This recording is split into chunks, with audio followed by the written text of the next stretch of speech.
जय हिंद। यूएस का national intelligence council ने एक रिपोर्ट दिया। यह रिपोर्ट 4 से 5 साल बाद पब्लिश होता है। इस रिपोर्ट का नाम है ग्लोबल ट्रेंड्स रिपोर्ट। इस रिपोर्ट में कई सारी बातें कही गई हैं, चाइना को लेकर, इंडिया पाकिस्तान की रिलेशन को लेकर, रिफ्यूजीज को लेकर, लेकिन इसमें कुछ बातें हैं जो बड़ी सीरियस कही गई है। देखिए, इस रिपोर्ट में कई सारी चीज़ें होती हैं और ये बहुत सटीक रिपोर्ट दिया जाता है इसके द्वारा। इसमें कहा गया है कि आने वाले 4 से 5 साल बाद रिफ्यूजीज की समस्या एक बहुत बड़ी समस्या होकर जाएगी। अब देखिए, सीरिया से कई सारे रिफ्यूजी यानी शरणार्थी आए हुए हैं। अभी म्यांमार में रोहिंग्या का समस्या अभी कम ही नहीं हुआ था, ताकि अभी वहाँ पे तख्ता पलट हो गया, तो वहाँ से भी बहुत सारे शरणार्थी अभी जा ही रहे हैं म्यांमार छोड़ के। तो इसमें इस चीज़ की चर्चा है जो रियलिस्टिक भी लगती है। बहुत सारे यूएन जो है, यूएनएचआरसी यानी जो यूएन की जो ह्यूमन राइट काउंसिल है, उसने काफ़ी ज़्यादा यहाँ पे रिफ्यूजीज कैंप वगैरह बना रखे हैं। इसमें कहा है कि ये समस्या अभी और लंबी चलने वाली है। साथ ही इसमें यह भी कहा गया कि ऐसे छोटे मोटे झड़प इंडिया और चाइना के बीच में देखे जाएंगे, गलवान वाला एरिया या अरुणाचल प्रदेश या सिक्किम में, ये दोनों देखे जाएंगे। लेकिन ये झड़प हमें थोड़ा सी स्टैंड ऑफ के तहत रुक जाएगी, जैसे गलवान घाटी में हुआ, थुरा के चल गए सब चाइना वाले, ये फादर ऑफ कोरोना, वैसे ही ये भी हो जाएगा। लेकिन इस रिपोर्ट में पाकिस्तान से थोड़ी सी मतलब जो रिपोर्ट में सामने बताया गया है कि पाकिस्तान आतंकवाद को ढील दे देगा और 2024 से 25 के बीच में पाकिस्तान से बहुत बड़ा टेरर अटैक होगा इंडिया की ओर से, जिसका जवाब इंडिया बहुत ही करारा जवाब देगा, जिससे कि ये बहुत बड़ा युद्ध का रूप ले लेगा।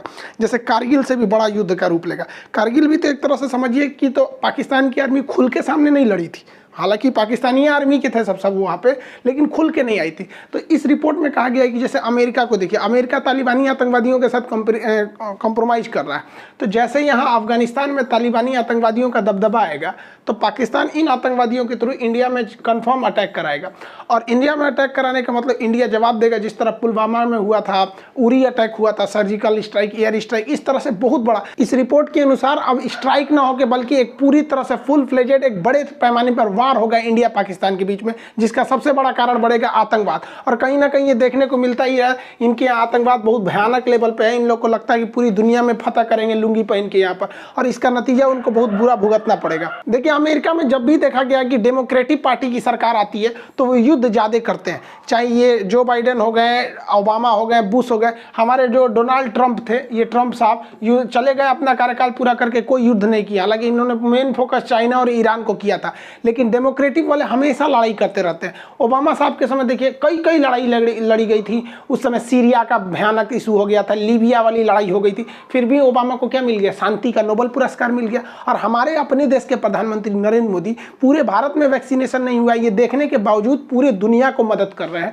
कोरोना वैक्सीन भेज रहे हैं। अगर नहीं भेजे तो क्या इनके ऊपर कोई प्रेशर लगेगा? नहीं। लेकिन इनके बावजूद हमारे प्रधानमंत्री को नोबेल पुरस्कार शांति का नहीं मिलेगा, लेकिन ये 4 गो युद्ध लड़ लेंगे फिर भी शांति का नोबेल दे दिया जाएगा इनको। ये लोग एकदम होशियार है। देखिए भाई साहब, एक बात बताते हैं, अगर कोई आपको अंधेरे का डर दिखा रहा है तो मतलब आपसे टॉर्च बेचना चाहता है, तो ये भी युद्ध का डर दिखा के हथियार बेचना चाहते हैं। ये जो बाइडेन ये बहुत बड़ा होशियार बनते हैं, हथियार ले लो, बम ले लो, तोप ले लो, बंदूक ले लो, मिसाइल ले लो, ये सब हथियार का व्यापारी है सब। इसलिए भारत और पाकिस्तान के बीच में ये रिपोर्ट दिखा के और हथियार बेचना चाह रहा है। पाकिस्तान तो डर के मारे ले ही लेगा कि भैया हमारा क्या हाल होगा यहाँ पर। लेकिन एक मिनट के लिए मान लेते हैं कि 2024 से 25 के बीच में ये रिपोर्ट सही भी हो जाएगी, तो हमारे लिए तो अच्छा है। मोदी जी से बार बार पूछा जाता है कि हम लोग पीओके क्यों नहीं ले आ पाते। 1947 से 48 के बीच में जैसे देश आज़ाद हुआ था, तो पाकिस्तान ने भारत का ये 30% एरिया जो ग्रीन वाला देख रहे हैं, इसे पीओके कहते हैं, पाक ऑक्युपाइड कश्मीर, पाक अधिकृत कश्मीर, ये कब्जा कर लिया। और इसमें से लगभग 5000 स्क्वायर किलोमीटर एरिया का ये जो था, ये चाइना को गिफ्ट दे दिया था। ये इसे सक्सक्राम वैली कहते हैं,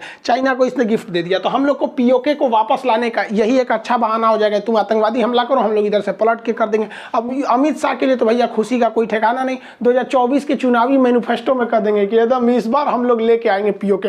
अच्छा बात है भैया, हमारा जो टुकड़ा हुआ भारत है, अखंड भारत बन जाए। ऐसे कोई अजुराते रहे, हम लोग थूर थार के बराबर कर देंगे। कौन सा डर लगा हुआ है हम लोग को? अखंड भारत हम भी चाहते हैं भैया, भारत अखंड हो जाए। हम कहाँ से कहाँ तक चालू होते थे यहाँ पर। और इसमें ये सलमान खान एकदम खुश है। ये क्या लिए खुश है? करा कि भैया मेरा एक तो मूवी था बहुत हिट कर गया, एक था टाइगर, अब 2024 में एक मूवी बनाने जा रहा है।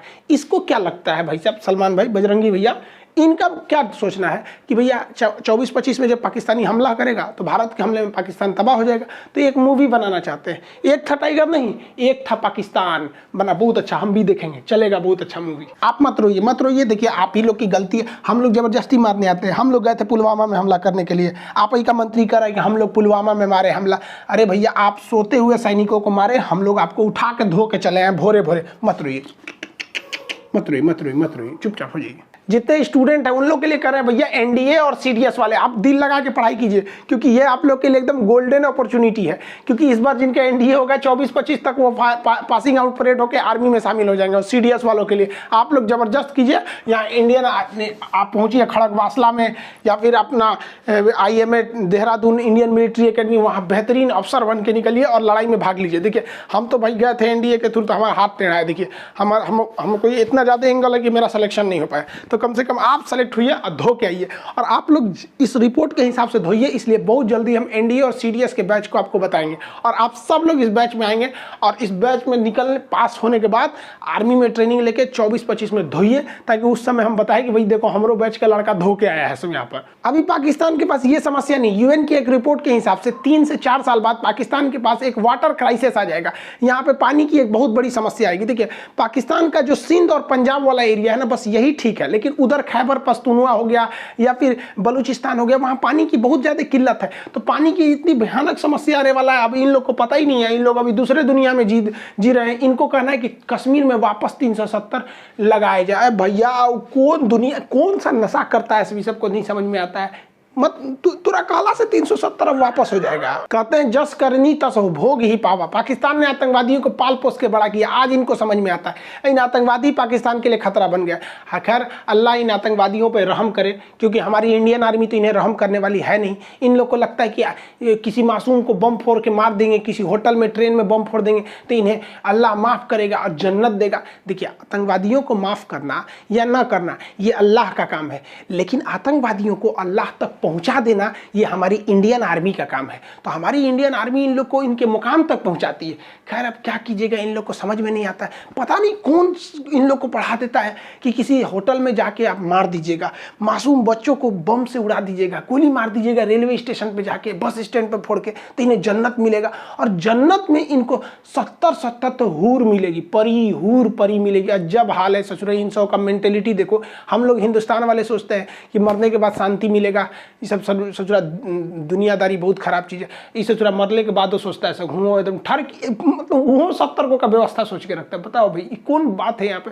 ये बताइए इसको कोई चढ़ा दिया कि इसको 70 हूर मिलेंगी, सब जाके बम फोड़ दिया ताज होटल में, इसको क्या हाल हुआ होगा, चिथड़ा उड़ गया इसका, इसको जन्नत मिल गया होगा। देखिए पाकिस्तान के 90% लोगों को लगता है कि भारत से युद्ध होगा तो ये लोग जीत जाएंगे। 90%।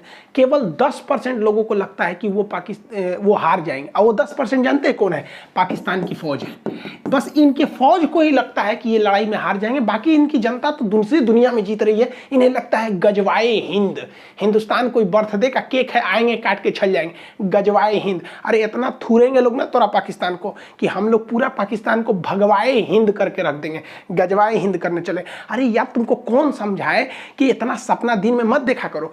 और हिजड़े कितना भी सपना देखना, हिजड़े कभी बाप नहीं बन सकते। तुम्हारा सपना ही रह जाएगा भारत को जीतने। ससुरा हम लोग चांद पे चल गए, लोग मंगलयान लेके मंगल ग्रह पे चल गए, अभी सोच रहा है कि कश्मीर में कैसे घुसा जाए। सोचो ससुरा, हम कितना समझाएंगे, हमारा समझने तुम समझेगा। खैर आप लोग समझ गए ना, ये रिपोर्ट से कुछ होने वाला नहीं है। ऐसे ही ये रिपोर्ट आई है और होगा भी तो क्या करेंगे हम लोग पे। चाकू गिरे तरबूजा पे, चाहे तरबूजा गिरे चाकू पे, कटना तो तरबूजा को है। यही लोग कटेंगे लोग यहाँ पर, और क्या करिएगा हम लोग को। आई होप आप इस रिपोर्ट को समझे होंगे। मिलेंगे नेक्स्ट क्लास में। जय हिंद।